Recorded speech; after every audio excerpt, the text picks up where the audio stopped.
Follow my story until the end and comment the city you're watching from, so I can see how far my story has reached.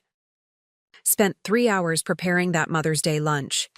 3 hours chopping vegetables, marinating the roast, and baking a lemon cake from scratch. Not because I needed to impress anyone, but because I thought it mattered. I thought family mattered. The dining room looked beautiful. Spring sunlight streamed through the windows, catching on the crystal glasses I'd inherited from my mother. Fresh tulips brightened the center of the table, yellow because they were Joan's favorite, though she'd never once thanked me for remembering. "Mom, this looks great," Will said as they arrived, kissing my cheek briefly before taking his usual seat beside Joan. Joan didn't bother with a greeting. She just scanned the room with those critical eyes of hers and set her designer purse on my antique sideboard with a heavy thud. "It's warm in here, isn't it? Do you ever use the air conditioning, Bet?" I swallowed my first response. At 63, I'd learned which battles were worth fighting. "I'll adjust it after we eat," I said, forcing a smile. "The food's ready, and I don't want it getting cold." The tension was already building, like a storm front rolling in. For 5 years, I'd been helping them financially, paying their rent, covering their car payments, even funding most of their vacations. 5 years of watching Joan spend my money while treating me like an inconvenience. Will had been different. Before her. My sweet boy who called every Sunday, who cared about more than just what I could give him. Now he sat silently as Joan dominated every conversation, every decision. Lunch started pleasantly enough. We discussed the neighborhood, the weather, nothing consequential. Then Will mentioned they were thinking of moving to a bigger apartment. "That's a big step," I said carefully. "Those downtown units are expensive." Joan's eyes flashed. "We've found the perfect place. 3 bedrooms, that little office space Will needs, and the location is just divine." "Sounds lovely," I said, cutting into my roast. "But can you afford it?" The room went cold despite the warmth Joan had complained about earlier. "You know we're managing just fine," Joan said, voice sharpening. "Not all of us had the luxury of a full career before retirement." I set down my fork. "That wasn't a luxury, Joan. I worked 60-hour weeks after Robert died to put Will through college. I earned every penny of my retirement. And now you lord it over us," she said with a dismissive wave. "Every time we need a little help, we have to endure the lectures, the passive-aggressive comments." "That's not fair," I said quietly, feeling the familiar ache in my chest. The one that came whenever I realized how they saw me. Not as family, but as an ATM with inconvenient opinions. "Isn't it?" Joan laughed, that brittle sound that never held any real humor. "Will, tell your mother how you feel when she starts questioning our finances." Will shifted uncomfortably, avoiding my eyes. "Mom, we just need a little help with the deposit. That's all." "After everything else?" I asked, unable to hold back anymore.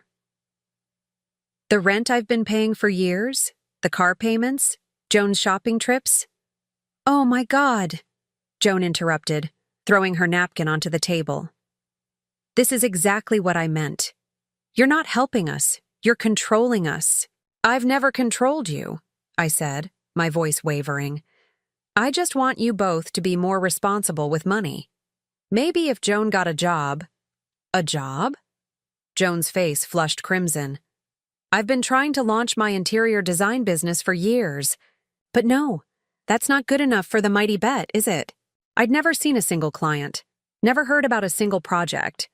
Just expensive courses and equipment that went nowhere."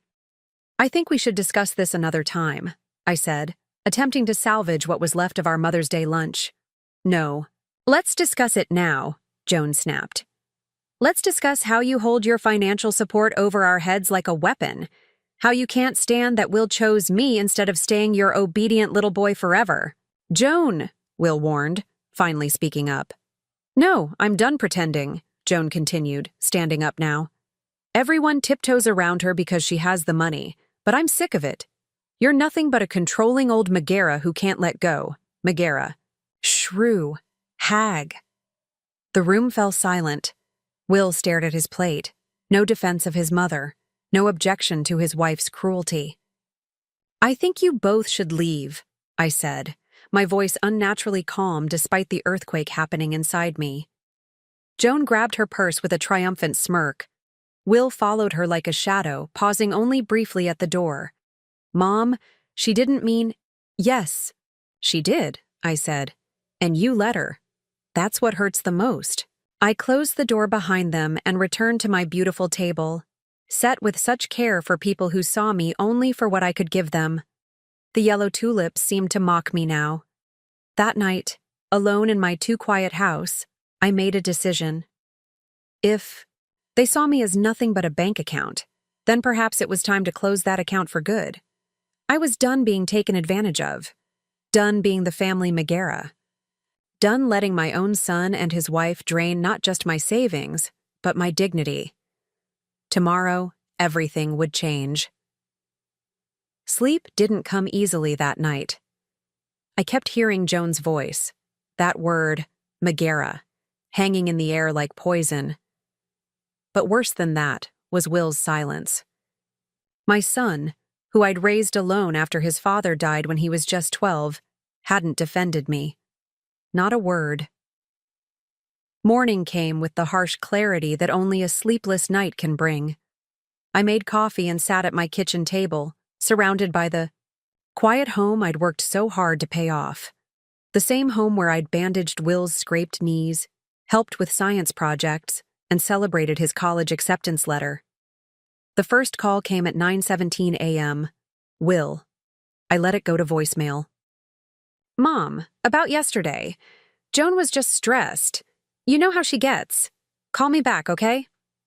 No apology, no acknowledgement of how deeply I'd been hurt, just excuses for his wife's behavior, as always. I opened my laptop instead and logged into my banking portal. The numbers stared back at me, stark evidence of years of financial sacrifice. I'd been transferring $3,000 into their joint account every month since they got married 5 years ago. A temporary arrangement that had somehow become permanent. When Robert died, I'd been 42 with a 14-year-old son and a mortgage. I took on extra accounting clients, worked weekends, skipped vacations, all to ensure Will would have every opportunity. He never went without, even when I did. I scrolled through the transaction history, noticing patterns I'd been willfully ignoring. The day after my deposits, large sums withdrawn at high-end stores, Joan's business expenses, expensive restaurants, weekend getaways I was never invited to join. My phone buzzed again. Joan this time. "Bet, we need to talk about the apartment. Deposit. It's due Friday, and we can't lose this place. It's perfect for us." No mention of yesterday's outburst. No apology for calling me a Megara at my own Mother's Day table. I closed my eyes, remembering how different things used to be. Will calling just to check in, bringing me soup when I had the flu, small gifts for no reason other than he'd seen, something he thought I'd like. Then Joan came along and everything changed. Suddenly my financial support wasn't generous assistance. It was expected, demanded, and somehow, still not enough. "You're not helping us. You're controlling us," Joan had said. But who was really controlling whom? They lived in an apartment. They couldn't afford on their own, drove cars I made payments on, took vacations funded by my retirement savings, all while treating me like an inconvenience. The third call came from Will again. This time I answered. "Mom, I'm sorry about yesterday." "Are you?" I asked, my voice steady. "Of course I am. You know Joan, she speaks without thinking sometimes." "And what about you, Will? You didn't speak at all." Silence stretched between us. "We really need your help with this apartment deposit," he finally said, changing the subject. "It's $5,000, but it's an incredible deal for the location." I closed my eyes. "Will, do you realize how much money I've given you both over the years?" "Mom, not this again." "Over $180,000, I said, the number I'd calculated while sleepless last night. That's how much I've transferred to you since your wedding. Not loans. Gifts. We've been grateful, he said, his voice defensive. Have you? Because yesterday didn't feel like gratitude. That was Joan being Joan. You know how she is? Yes, I did know. And I'd allowed it for too long. I need some time, I said. I can't talk about money right now. But the deposit, I said I need time, Will. After hanging up, I sat in my garden, the spring flowers I'd planted coming into bloom. I'd planned to travel after retirement, to see the Grand Canyon, visit Europe, maybe take that Alaskan cruise Robert and I had dreamed about. Instead, my savings had been slowly draining away, funding someone else's dreams while mine withered. By evening, I'd made my decision. I logged back into my accounts and canceled the automatic monthly transfer to their joint account. Then I transferred the bulk of my accessible savings, the money they'd come to see as theirs, into a certificate of deposit with a 6-month hold.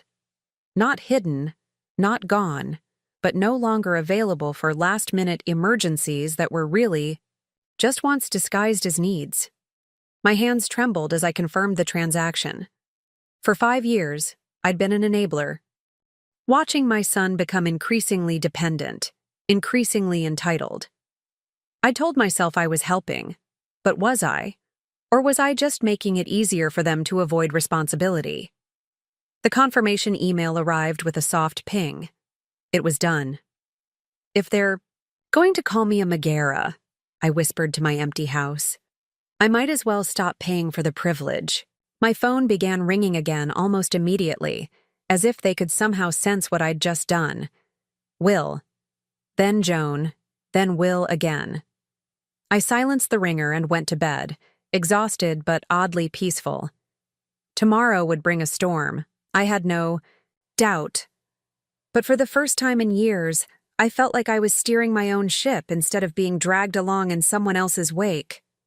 Maybe I'd book that Alaskan cruise after all. The first 48 hours of silence were almost peaceful. I puttered in my garden, reorganized my closet, and even called my travel agent to request some brochures for that Alaskan cruise. For 2 glorious days, I breathed without the weight of obligation pressing down on my chest. Then came the storm. What knee? The hell, Mom? Will's voice exploded through my phone on the 3rd morning. No greeting, no preamble. The rent was due yesterday and the automatic transfer didn't happen. We're going to be charged late fees. I took a slow, deliberate sip of my coffee before answering. Good morning to you too, Will. Did you cancel the transfer? Is this some kind of punishment for what happened on Mother's Day? It's not a punishment, I said evenly. It's a boundary. A what? He sounded genuinely confused, as if the concept was entirely foreign to him. Maybe it was. I'd never enforced any real boundaries with him before. I'm no longer comfortable with our current financial arrangement, I said, using the calm, professional tone I'd perfected during my 30 years as an accountant. I've decided to make some changes. Changes? Mom, we depend on that money. We've built our lives around it. And there it was, the stark truth I'd been avoiding for years. My son and his wife had built their lifestyle on my retirement savings, not on their own earnings. That's exactly the problem, Will. You're 34 years old. You shouldn't be depending on your mother's monthly checks to pay your rent. This is about Joan, isn't it? You've never liked her. I closed my eyes. This isn't about liking or not liking Joan. This is about the fact that I've given you both over $180,000 since your wedding, and instead of gratitude, I get called names at my own dinner table. She apologized for that. No, Will, she didn't. Neither of you did. Silence fell between us, heavy and accusatory. So that's it? He finally said. You're cutting us off completely because of one bad day? It wasn't one bad day. It was the day I finally saw clearly what's been happening for years. We have bills due, Mom. Real bills. What are we supposed to do? The question hung in the air, so obvious in its answer that I almost laughed. Get jobs, live within your means, be adults. You'll figure it out, I said instead. You're both intelligent people. He hung up without saying goodbye. The second call came an hour later, Joan this time, her voice syrupy sweet in a way that instantly put me on alert. Betty, darling, I think we got off on the wrong foot the other day. I was stressed about some design client issues, and I took it out on you. That wasn't fair. No genuine apology. No real acknowledgement of the hurt she'd caused. Just a transparent attempt to smooth things over and get the money flowing again. I appreciate you reaching out, Joan, I said neutrally. Will mentioned there was some issue with the monthly transfer? I'm sure it's just a misunderstanding. No misunderstanding. I've decided to make some changes to my financial commitments. A beat of silence, then her tone shifted, sugar turning to vinegar in an instant. Are you serious? You're really going to punish us over one stupid fight? This isn't punishment, Joan. This is me reevaluating my choices. You vindictive old woman, she hissed, all pretense abandoned. Will was right. You've never accepted me, never thought I was good enough for your precious son.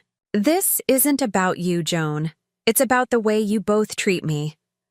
We treat you like family. No, I said quietly. You treat me like an ATM. She hung up with a stream of profanities that would have made a sailor blush. By evening, my phone was buzzing constantly with messages from family members I rarely heard from. Will's cousins, my sister-in-law, even Robert's brother from Arizona. All of them concerned, all of them asking variations of the same question. Why was I abandoning my son when he needed me? The family grapevine had been busy, and Joan was clearly the one tending the vines. Ruth called as I was making dinner. My oldest friend, the only person besides Robert who had ever truly seen me. I just got the strangest call from your sister-in-law, she said without preamble. Something about you having a breakdown and cutting off Will? I laughed despite everything. That didn't take long. What's really going on, Bet? I told her. Everything. The years of financial support, the Mother's Day disaster, my decision to stop enabling their dependency. Good for you, Ruth said when I finished. It's about damn time. I've been watching that boy and his wife drain you dry for years. The family doesn't see it that way. According to Joan, I'm having some kind of vengeful breakdown. Of course that's what she's saying. She just lost her meal ticket. Ruth's bluntness made me wince, but she wasn't wrong. Will thinks I'm punishing him, I said quietly. That's not what this is about. Isn't it? A little bit? Ruth asked gently. He sat there while his wife called you names. He deserves to feel some consequences for that. Perhaps she was right. Perhaps part of me did want Will to understand how deeply he'd hurt me with his silence, his tacit acceptance of Joan's behavior. But it was more than that. This was about reclaiming my life, my future, my dignity. This was about finally saying, enough. The next morning, I drove to the mall, something I rarely did anymore, finding it too crowded and chaotic. But I needed to see something with my own eyes. I parked near the high-end department store and waited. At precisely 10:30 a.m., Joan's red BMW pulled into the lot. She stepped out wearing designer sunglasses and carrying the expensive purse she'd bought on sale last month. The one Will had casually mentioned cost over $800. I watched as she met two other women, all of them laughing as they headed into the store. So much for being desperate about bills. As I drove home, my resolve strengthened. If they were truly in financial distress, it wasn't because I'd closed my wallet. It was because theirs had never been open in the first place. 2 weeks passed in a blur of missed calls, accusatory text messages, and increasingly hostile voicemails. According to Will, I was destroying their lives. According to Joan, I was a bitter old woman who couldn't stand to see others happy. According to various extended family members who suddenly had opinions about my relationship with my son, I was having some kind of mental breakdown. I deleted most messages without listening to them fully. There was only so much vitriol I could stomach in a day. Then came the text that made my heart sink. Family dinner at our place tonight, 7 p.m. Everyone will be there. We need to talk about what's going on with you. Will, everyone. That meant my brother Tom and his wife Susan. Probably Robert's sister Diane, who had always treated Will like her own son. Maybe even Aunt Martha, who at 87 rarely left her assisted living facility, but never missed an opportunity to meddle in family matters, a family intervention, with me as the target. My first instinct was to refuse. I didn't owe them an explanation, and I certainly didn't need to subject myself to a coordinated attack. But then I remembered something my mother used to say. Never run from a fight you know you can win. I texted back a single word. Fine. The drive to Will and Joan's apartment felt longer than usual. They lived in a trendy area of the city, in a building with amenities they rarely used but loved to mention. A rooftop pool, a concierge service, a fitness center with personal trainers. Available. All funded by my monthly transfers. I parked beside Tom's Lexus and took a deep breath. Then I smoothed my hair, reapplied my lipstick, and headed inside. The apartment was immaculate as always, with Joan's designer touches everywhere. Pillows that cost more than my first car, artwork she claimed were investments, furniture that looked beautiful but was oddly uncomfortable. Will opened the door wearing an expression that mingled relief and apprehension. "Mom," he said, the word awkward between us now. "Thanks for coming." Beyond him, I could see the others already gathered. Tom and Susan on the expensive sectional sofa. Diane perched on an accent chair, her face pinched with concern. Aunt Martha surprisingly present, her walker parked beside a dining chair that had been positioned specially for her. And at the center of it all, Joan, playing perfect hostess, offering wine and making small talk as if this were a normal family gathering and not an ambush. "Would you like a glass of wine, Bet?" she asked, her smile not reaching her eyes. "We have that Cabernet you like." The Cabernet I'd brought them as a housewarming gift 3 years ago, probably. "No, thank you," I said. "I'd like to know why I've been summoned here." Tom cleared his throat. "Summoned is a bit dramatic, Bet. We're worried about you." "About me? Or about the money I'm no longer providing to Will and Joan?" The room shifted uncomfortably. Joan's smile tightened to a thin line. "It's not about money," Will said, though his eyes said otherwise. "It's about family." "Family," I repeated, tasting the bitterness of the word. "Is that what we call it when a son sits in silence while his wife insults his mother? When he expects that same mother to fund his lifestyle without question or gratitude?" "Bete," Diane interjected. "Will tells us you've been under a lot of stress lately. We understand retirement can be a difficult adjustment." "I've been retired for 3 years, Diane. I was adjusting just fine until I realized I was being taken advantage of." "No one's taking advantage of you," Joan said, her voice rising slightly. "We've always been grateful for your help." "Grateful?" I laughed. "Is that what you call it when you referred to me as a controlling old Megara at my Mother's Day table?" Silence fell over the room.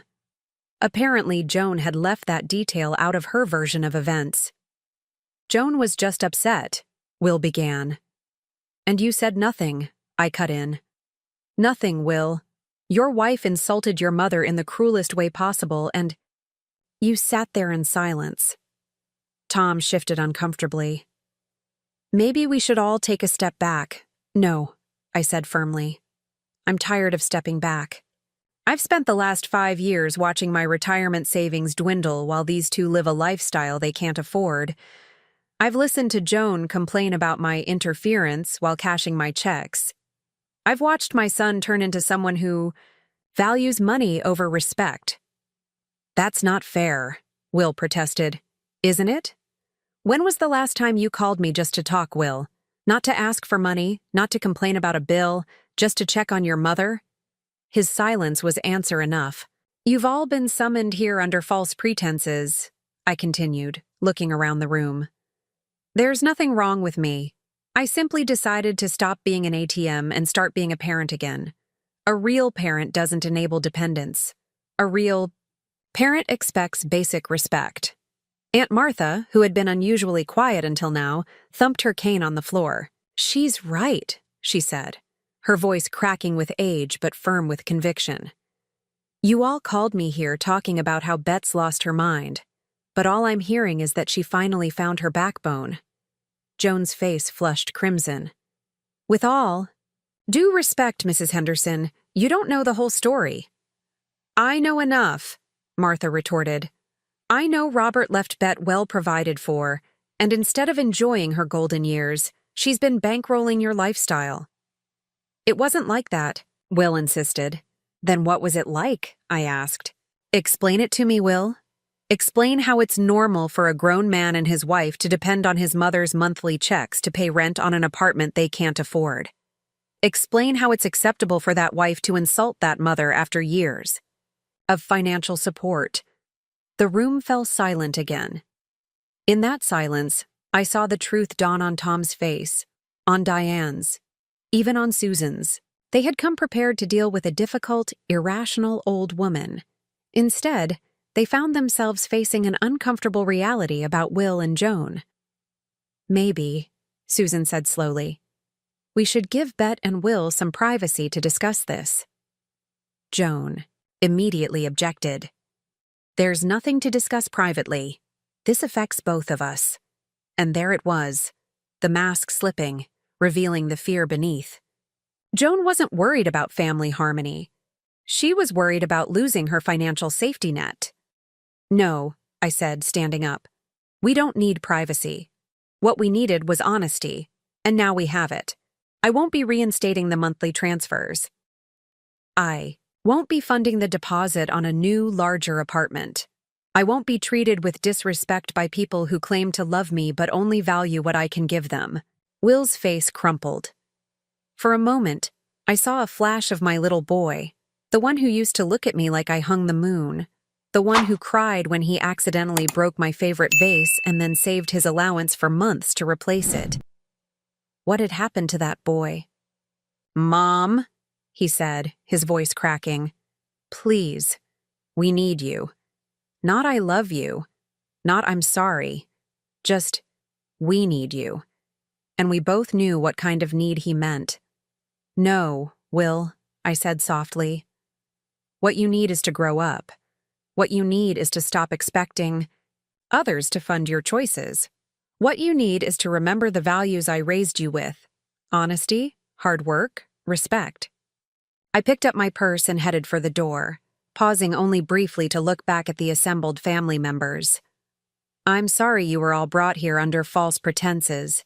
Next time, I hope it's for a real celebration, not an attempt to manipulate an old woman into opening her wallet again. As I closed the door behind me, I heard Joan's voice rising in anger, and for the first time in years, I didn't worry about smoothing things over. This wasn't my mess to fix.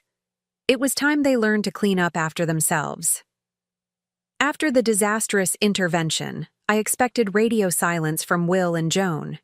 Instead, the calls and texts stopped abruptly, as if someone had flipped a switch. No more accusations, no more pleas for help, no more thinly veiled threats about me never seeing future grandchildren. Just nothing. For 3 weeks, I basked in the quiet. I booked that Alaskan cruise for September, a 14-day journey through icy waters and breathtaking landscapes. I joined a gardening club that met on Saturdays at the community center. I even had dinner with Peter, the widower who'd moved in down the street last year. Nothing romantic, just pleasant conversation with someone who understood the strange territory of life after losing a spouse. Ruth called regularly, always starting with the same question. Have you heard from them? Not a word, I'd answer, trying to ignore the twinge in my heart. I missed my son. not the entitled adult he'd become, but the thoughtful boy he'd once been. The silence was both a relief and a wound. "They're probably regrouping," Ruth said during our weekly lunch. "Joan's not the type to surrender easily," I sighed, poking at my salad. "Maybe they're finally growing up. Maybe they've realized they can manage without my checkbook." Ruth gave me a look that said she doubted it. She was right to be skeptical. The doorbell rang at exactly midnight. I'd been asleep for over an hour, and the harsh chime startled me from a deep dream. For a moment, I lay disoriented in the darkness, wondering if I'd imagined it. Then it came again, more insistent this time. I pulled on my robe and made my way downstairs, heart pounding. Through the peephole, I saw a distorted figure standing on my porch, shoulders hunched, head bowed. It took me a moment to recognize Joan without her usual perfect posture and immaculate appearance. Against my better judgment, I opened the door. Joan looked like a stranger. Her typically styled hair hung limply around her face. Her mascara was smudged, her eyes red-rimmed from crying. She wore wrinkled clothes that looked like they'd been slept in. "Bet," she said, her voice hoarse. "I need to talk to you." I hesitated, then stepped aside to let her in. Whatever this was, I didn't want the neighbors witnessing it. Joan walked directly to my living room and sank onto the couch, her movements lacking their usual grace. Up close, she looked even worse, pale, exhausted, defeated. "Would you like some tea?" I asked, not knowing what else to say. She shook her head. "Will doesn't know I'm here." I sat down across from her, pulling my robe tighter around me. "Why are you here, Joan?" "I need your help," she whispered, not meeting my eyes. "Financial help?" "Yes." At least she was being direct this time. "I've made my position clear. Will's going to leave me." That stopped me cold. Whatever I'd been expecting, it wasn't this. "He said he can't take it anymore," Joan continued, her voice cracking. "The stress, the debt, the lies." "What lies, Joan?"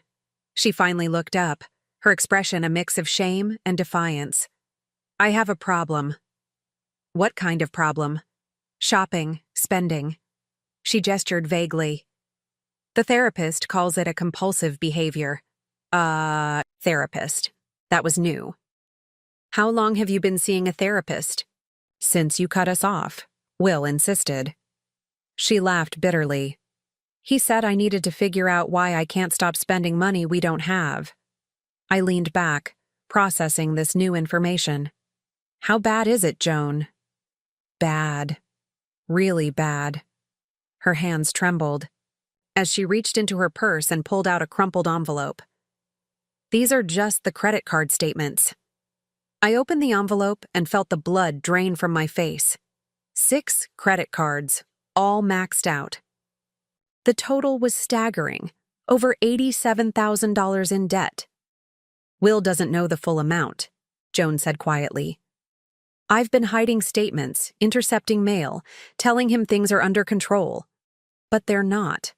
She shook her head. I couldn't stop. Every time I felt stressed or anxious or not good enough, buying something new made me feel better. Just for a little while. And then I felt worse. So I bought something else. Joan wiped at her eyes.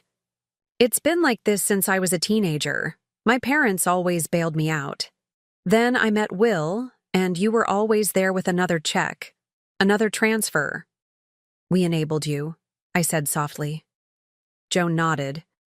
"When you stopped the money, everything fell apart. I couldn't hide it anymore. The collection calls started. A credit card company froze one of our accounts. Will started asking questions I couldn't answer." I looked at the woman sitting across from me. Not the polished, confident Joan who had called me a Megara, but someone broken and desperate. For the first time, I felt something close to sympathy for her. "Why come to me?" I asked. "After everything." "That's happened?" "Because I have nowhere else to go," Joan said simply. My parents are retired in Florida. They don't have this kind of money.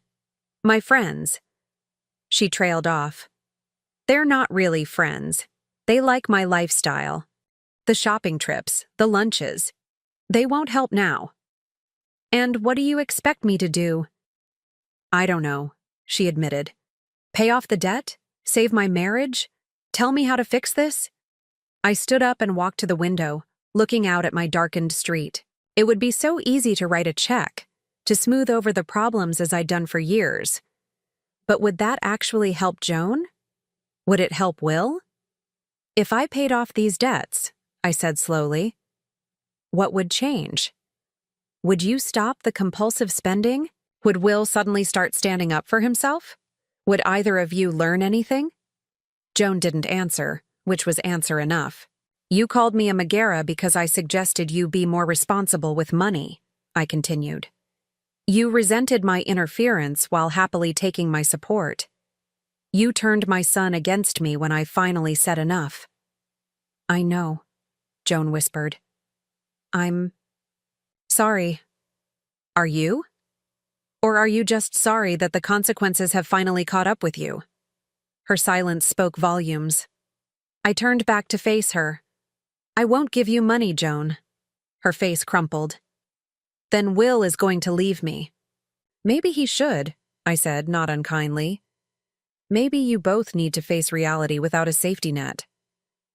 You hate me that much? Joan asked, a flash of her old fire returning. I don't hate you at all, I replied honestly. But I've learned something important these last few weeks. Sometimes the most loving thing you can do is to stop rescuing someone from their own choices. Joan stared at me, tears streaming down her face. For a moment, I saw something like understanding in her eyes. Then, the moment passed, and she stood up, gathering her purse.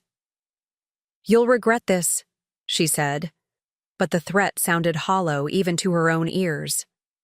When Will and I are divorced, when your grandchildren are growing up in a broken home, you'll remember this night.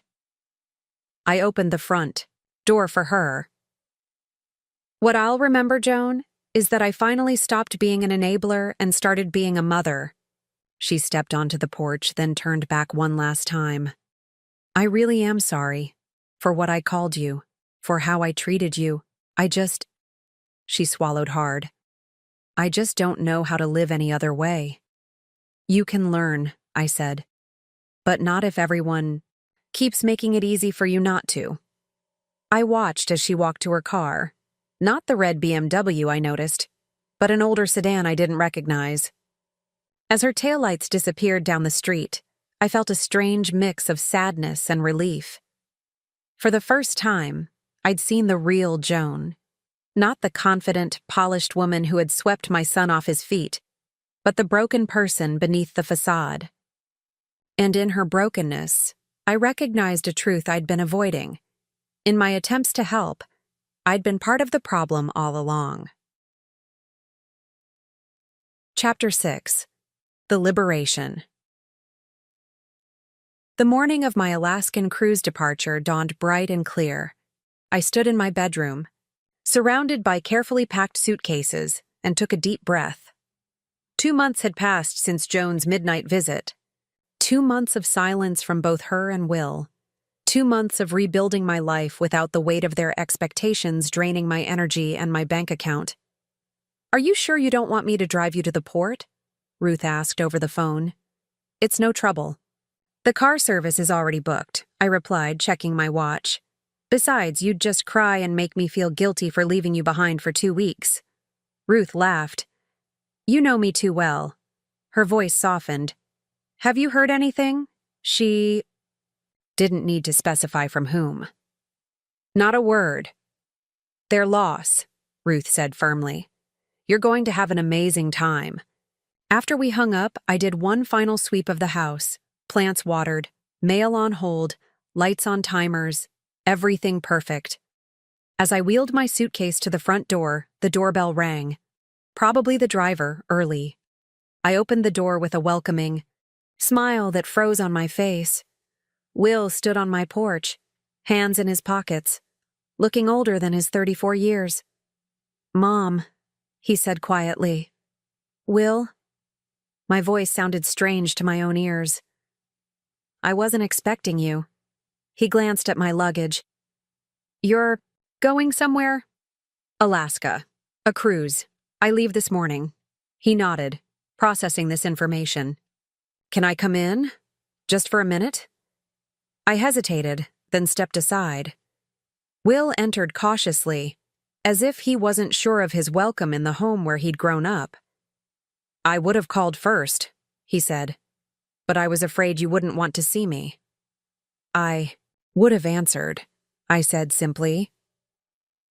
He looked around the living room, his gaze lingering on family photos I'd recently rearranged. More of Robert and me in the early years, fewer of Will and Joan. "You've made some changes," he observed. "Yes," I agreed. "I have." An uncomfortable silence stretched between us. Finally, Will took a deep breath. "Joan and I separated," he said. "A month ago." Despite Joan's midnight warnings, the news still shocked me. "I'm sorry," I said automatically. Will shook his head. "Don't be. It was a long time coming. I just couldn't see it." "What happened?" He sank onto the couch, suddenly looking exhausted. "The debt happened. The lies happened. I found out she'd been hiding credit card statements for years. We're over $100,000 in debt." I kept my face neutral, though the figure was even higher than what Joan had shown me. "That's a lot of money." "It's worse than that," Will continued. "She took out a second mortgage on the apartment without telling me. Used my signature. Forged it." He laughed bitterly. "The bank's investigating her for fraud." I sat down across from him, processing this new information. "Is that why you're here? Do you need a lawyer?" Will looked stricken. "No, Mom. I'm not here for money. I'm here to apologize." "Apologize?" "For everything." He leaned forward, eyes intense. "For letting Joan treat you the way she did. For expecting you to finance our lifestyle. For not being the son you raised me to be." I didn't speak, afraid that if I did, this moment would shatter like glass. "When you cut us off, I was angry," Will continued. "I thought you were being petty, punishing us for one bad day. I didn't see how entitled I'd become, how used to taking and taking without giving anything back." "What changed?" I asked quietly. "Everything." Will ran a hand through his hair. "We had to move out of the apartment. Couldn't afford it. I took a second job. Started looking at our actual finances for the first time in years." He shook his head. "I was shocked by what I saw. The waste, the irresponsibility, my irresponsibility." "It wasn't all your fault," I said softly. "Enough of it was." Will met my gaze directly. "You were right, Mom, about all of it. I let myself become dependent. I let Joan disrespect you because it was easier than standing up to her. I chose the path of least resistance, and it cost me my relationship with you." Tears pricked at my eyes, but I blinked them back. "It's not too late to fix that. That's why I'm here." Will reached into his pocket and pulled out an envelope. "This isn't much, but it's a start." I opened it to find a check for $1,200. "It's not even a fraction of what I owe you," Will said quickly. "But I'm going to pay you back, Mom. All of it. It might take years, but I'm going to make this right." I looked at the check, then at my son. Really looked at him. Gone was the entitled young man who expected the world to pave his way. In his place sat someone humbled, someone growing. "Keep it," I said, holding the check out to him. "Use it to get back on your feet." "Mom, no, I want to—" "I know you do, and that means more to me than the money ever could." I placed the check on the coffee table between us. "This isn't about money, Will. It never was. It was about respect, about boundaries, about you becoming the man I raised you to be." Will's eyes filled with tears. "I've missed you," he said, his voice breaking. So much. I've missed you too, I admitted. Not the you who expected me to fund your lifestyle. The real you. He nodded, understanding. The real me got lost somewhere along the way. I'm trying to find him again. My phone buzzed. The car service, waiting outside. I have to go, I said.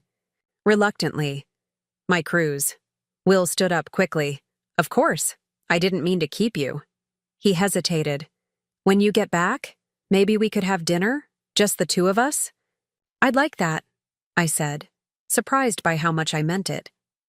He helped me with my luggage, carrying it to the waiting car just like he used to do when he was younger. As the driver stowed my bags in the trunk, Will turned to me. I have one more thing to tell you, he said. I enrolled in financial counseling, and I'm seeing a therapist. I don't want to repeat the same patterns again. Pride washed over me. Not the possessive pride I'd once felt in his accomplishments, but a deeper, purer pride in his growth. That takes courage, I said. I learned it from you. He leaned down and kissed my cheek. Have an amazing trip, Mom. Take lots of pictures. I will, I promised.